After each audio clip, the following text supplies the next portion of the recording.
Welcome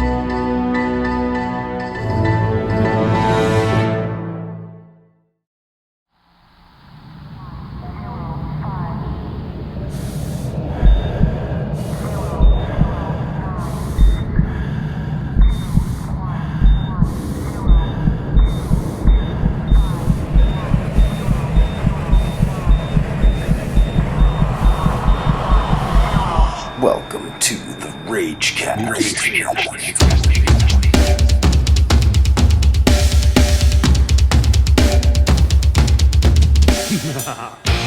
Hello, and welcome to another episode of Ragecast. So today's just me by myself, and a lot of that reason being because of something that I talked about on the inaugural episode that was really related to me and whatnot, and we talked about the history of the band, which is kind of cool. The one thing that was sort of mentioned was we sort of took a year off, and we never really talked about why we took a year off. I thought it would be kind of cool or interesting, important, whatever, to address that. Some of you may know what has happened, and that's cool, and you guys have been around, and some of you don't know. So I thought, you know what, today we talk a little bit about that. We've got another Ragecast coming, probably another week or so, maybe two, and we'll answer your questions. So as always, if you have any questions, send them to hashtag AskRagecast, or you can send them to Desolate Rage band@hotmail.com. And again, I mean, Marco mentioned to you guys, no question is too weird. We'll answer it. I mean, seriously, there isn't anything that we won't answer. So I mean, let's get into it. You know, the long and the short of it. So I'll try and keep this one brief. But July the 18th, 2012, I was diagnosed with Hodgkin's lymphoma.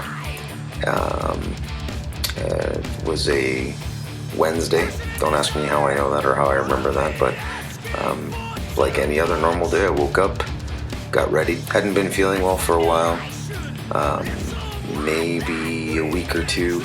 I'd been complaining about a chest cold, and in all honesty, you know, I mean, it was July. Didn't really think much of it. So I thought, I'm not feeling well. Went into work, and get to work, and my arm is swollen, and I feel like shit. Pretty much sums it up. So I decided I'll hop on my motorcycle, because that's the smart thing to do when you feel like shit, and take myself to the hospital, which is what I did. Get to the hospital, and the triage nurse freaks out when I walked in.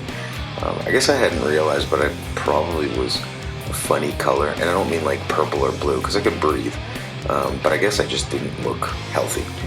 And, you know, I explained what was going on, that my arm was really sore, and it was stiff, and it was swollen. And I guess they thought I had some heart problems. So, in, you know, usual fashion. And for those of you that are listening outside of Canada, fortunately for us, we have free healthcare. And when I say free healthcare, government healthcare. So it wasn't one of those, you know, do you have insurance? Oh, you don't have insurance, sorry, we can't help you. And I recognize that that's, you know, private insurance is healthcare insurance. Anyway, well, I'm not going to get into that. That's for a whole other episode, which the guys could talk about. So anyway, you know, I'm sitting there, and she's like, okay, you know, runs through the whole questions that they normally run through in the Emerge. And then says, okay, well, I'm going to get you to go through. So I didn't even wait, and then they pushed me right through. And then I see a doc from the Emerge shortly thereafter, and I explained to him, I said, you know, I haven't been feeling well, a bit of a chest cold, so on and so forth. You know, and my left arm is swollen. So he's like, oh, can you take off your shirt so I can take a look? And I take my shirt off, and he looks at me and he goes, unless you've been working out and don't realize it, your entire left side is swollen. So apparently my chest was swollen. It wasn't just my hand and a bit of my arm. It was like my entire left arm. My fingers look like sausage fingers, which, you know, looking back at it now, I kind of laugh about it, but it really wasn't funny, and it kind of scared the shit out of me then. So, you know, he's like, that's usually He said, the usual questions, are you having problems breathing, cold, numbness, and I said no to any of this stuff. So he said, okay. And we want to do a chest x-ray because I've been complaining that, I had a chest cold, and I wasn't feeling any better, but I could breathe. And they right away wanted to put me on blood thinners. So it sounded like, from what they said, well, looks like you have a blood clot in your arm. Their big concern is if I had a pulmonary embolism. So basically that's when the blood clot runs through into your lungs, if my memory serves me correctly. And, if I hadn't been complaining about heart or chest problems or pain or anything, and I wasn't, so I said no. They sent me to do the x-ray, come back, see the doctor. He's like, yeah, what we see is it looks like you have, from what we can tell, a blood clot. They also wanted to do an ultrasound, so they send me down to the ultrasound area, and they take, I guess it's very similar to what women who are pregnant when they do an ultrasound of a baby. So they put the gel on my arm and then on my neck, and they run the stupid thing around my neck to check it out. And sure enough, ta-da! They find the same thing, and it's really neat because you can hear the blood pumping. So it's very quiet in that area, and they've got a screen, and it's got the audio. So as they're going by certain areas, all you hear is, and it's the blood pushing through your, I guess it's your veins or your arteries. Very interesting stuff, but not something I would ever wish upon anyone. So we go back, and at this point I'm already on blood thinners, and the doctor who had seen me, again says, yeah, that's what it is, but there's something there that I see that I don't like, and I want to send you off to do a CAT scan. So to make a long story, even longer, I go and do my CAT scan, and then I'm standing there waiting, and the doctor walks by, and he calls my name, and I'm like, yeah, that's me. And he walked right by me. Now, I was standing, I wasn't sitting down, I'm in the emerge waiting. This is various hours later.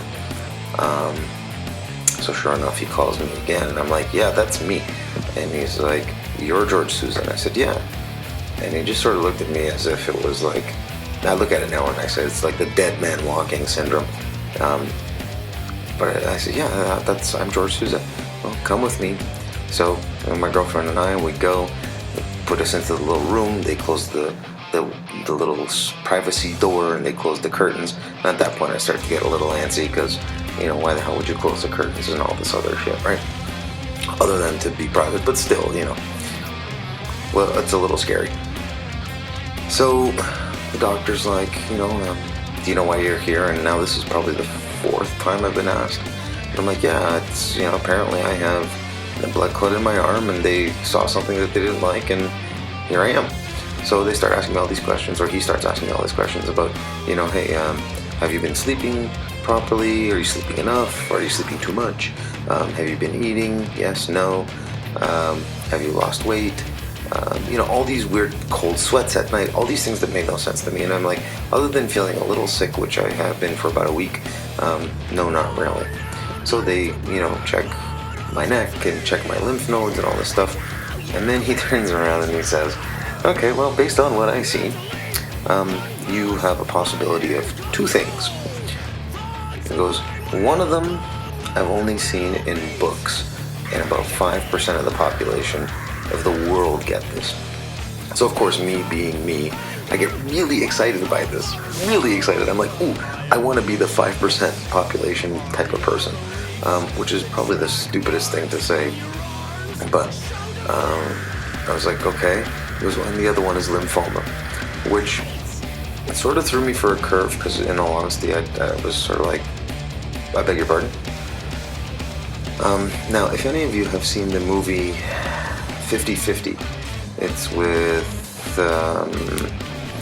Joseph Gordon-Levitt and Seth Rogen, if my memory serves me correctly. It's a guy who's diagnosed with a cancer in his back, sarcoma, something or other. Not the point of my story, but basically when he's talking to the doctor, and the doctor says, gives him his diagnosis, the way they played out in the film is all of a sudden he just stops focusing on whatever the doctor's telling him and starts to hear high-pitched buzzing noise. It's the exact same feeling And it's exactly what I went through. It was really weird, so there it is. It's, I started hearing this high-pitched buzzing noise, and everything just sort of became really zonked and really weird, and just I stopped focusing. I vaguely remember the doctor asking if I wanted some Ativan so that I could sleep, and there I am saying no, and there's my girlfriend behind me nodding her head yes. And sure enough, that was on the 18th of July. Within less than 2 weeks, I started my first round of chemo. So some of you may or may not know my birthday is on the 3rd of August. The 6th of August, which is 3 days after, 7th of August, 4 days after, was my first chemo treatment. And I'm not gonna lie, I did 10 months of chemo, but that first one was scary as all hell. But at this point, we had figured out what I had, and I had already met my oncologist, who was very, very cool. And there's some funny stories there. Like, they went to do a bone marrow biopsy, and they floated me up with 4 milligrams of 4 milligrams of morphine, 3 Gravol, and 2 Ativan. And I guess they were expecting me to pass out. And I was high as a kite, and I remember sitting on the edge of the gurney as we're getting ready for this test, and I'm rocking back and forth. And I swear to God, I was seeing trails, but it was really funny because my dad's in the room, and my girlfriend's in the room, and I'm sitting there going, man, this is like super 3D. I see you, the chair, the wall, the chair, you. It was funny as all hell because I don't remember any of this. And apparently the nurse came in and said that I should lay down, and I got really belligerent and said, no, I'm not laying down. I'll wait until the doctor gets here. And then when my oncologist came in, I guess, because a bone marrow biopsy is done around your hip, so they need me to take off my jeans. And I'm like, no, it's okay. I can pull off my jeans without unbuttoning them, so I pantsed myself. Now at this point, my girlfriend and my dad are no longer in the room. So I don't remember a lot of this, and it took about 2 weeks for me to start to remember this stuff. By the way, if you ever have to do a bone marrow biopsy, it is probably the most pain you'll ever feel in your life. But it's very short.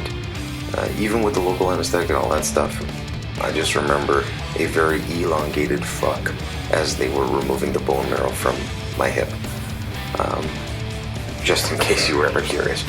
So, we do our first round of chemo, and I've always got the same nurses, and they were incredible. All of them. And I'm, the guys will attest to this, and those of you that do know me, I'm a bit of a pain in the ass. And I think not in a bad way, but, I can be a bit of a pain in the ass, and I do like the room to be mine. I mean, that is the reality at the end of the day. There's a reason I'm a singer. So, anytime I'd go, it was not that it was a performance or it was a show, but it was anytime I went, I wanted to feel like it was a positive environment. So my chemo treatments were every 2 weeks for now. Okay. Sorry, I'm just thinking about this. 16 rounds. So 16 rounds is 4 cycles. In my case, a cycle is 4 treatments, which would be 2 months. So I did 16 rounds. So every 2 weeks would be a round of chemo. And my chemos were ABVD. And I wish I could remember what they are, but that's for Hodgkin's lymphoma. I had stage 3. But for Hodgkin's lymphoma, those are the treatments. And it was, like I said, we started in August. My last chemo treatment was April the 18th. Now, for those of you who know, our debut as Desolate Rage was April the 19th. It just happens to be by fluke. But a very cool fluke just the same. So, yeah, it was every 2 weeks. That was crazy. It was, I remember talking to my oncologist and him saying, hey, you're just, it's like you're here to take vitamins. And I looked at him like, these are some pretty powerful fucking vitamins, man. Like, You know, you've got biohazard, you've got biohazard symbols all over this stuff, and you're injecting it in the body, which is so counterintuitive. Like, as an individual, it is so counterintuitive, but you recognize that you're killing not only good cells, you're killing bad cells as well. Look, and I consider myself one of the fortunate ones. I'm still here, and I've always been a fighter. But I'll tell you, when they told me what I had, and they said, you have lymphoma, and we don't know what stage it's at, and then they told me it was stage 3. I thought they had written my death sentence. So, I have a lot of people I have to thank. There's a lot of people that, for instance, I haven't seen in years. People that you connect on various levels, people you meet in different bands and different venues and whatnot, and everyone that I was in contact with and everyone that I had some sort of interactions with were so positive, and I wholeheartedly appreciate all the positive vibes I got from everyone. It's a breath of fresh air. I can tell you one thing. When we talk about the history band and we said we took a year off, we took a year off from playing live. I needed some sort of normalcy, and the reality of it for me was that if I wasn't going to be playing live, there was no way that I wasn't going to be sitting in our rehearsal space doing what we love to do. So I gotta thank the 3 other guys. They were there, all the way from, well, they've always been there, but I can't even imagine what it felt like for them. But they were strong. We persevered. We chugged through, and we came out the other side as Desolate Rage, first and foremost, with a renewed sense of purpose. So while hey, we're not spring chickens anymore, there was a renewed sense of purpose, and it's really cool. So for me, I always try and look at the flip side of things and the brighter side of life. Sorry. But yeah, I definitely am appreciative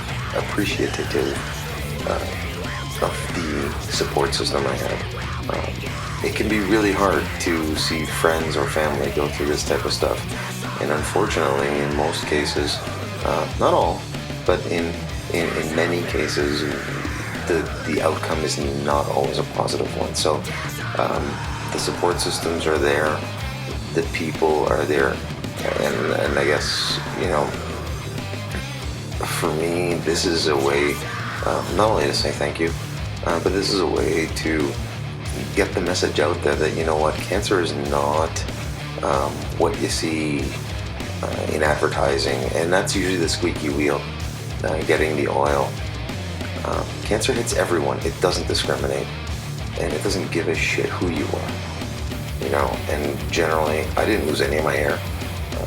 Okay, my eyebrows thinned a little bit, but I didn't lose any hair on my head. I didn't have the sunken cheeks, Fortunately for me, I was on steroids, so it was about 4 or 5 days where I could eat I could have eaten an entire horse. So it's it's hard to tell who's got what. I remember people when I did the mohawk were like, "Oh, you look great. What's going on?" And then my response was, "Yeah, I'm sick." What do you mean? So, well, I have cancer, and then people get really freaked out about it. So this has not been a very jokey type of rage cast, but I thought it was important that I give you guys a little bit of history as to what happened in the year from the year hiatus that we talked about. And quite frankly, it's been one hell of a journey, and it's not over yet. So look out for us in the new year. Like I said, there'll probably be another Ragecast coming within the next week or 2.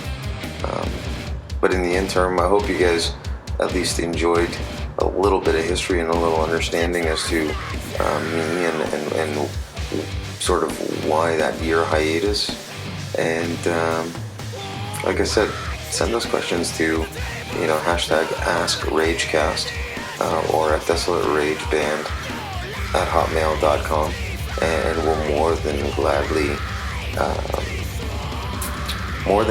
respond. No question is too weird. And at the end of the day, I think the coolest part of this whole thing is that if I've connected with someone, or if we've connected with someone in any way, then we've done our jobs. So tonight, I guess the song that we're gonna leave you guys with is the one that lyrically I wrote about my whole treatment and everything. The song's called "You Are Not Alone." It's the last song. Well, it's the last song on the album before the 4 songs that were previously unreleased. So if you guys have Evolution's Mistake, it's track 11, I think it is. But it's the last song off of that before the 4 songs. So this is called "You Are Not Alone," and stay tuned for the next Ragecast. It'll be the 4 of us again. So cheers, guys.